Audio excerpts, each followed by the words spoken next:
Okay, this is me again. This is my battery, as I told you before in another video, and this is my King Kingpan Chinese charger. I had to fix it because I tried to get support from Kingpan, but they didn't attend me. So what I did is use a eBay ammeter.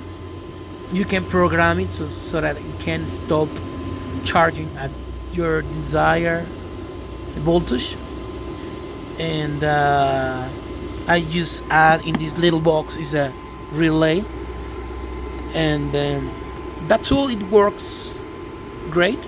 This little LCD, and it is consuming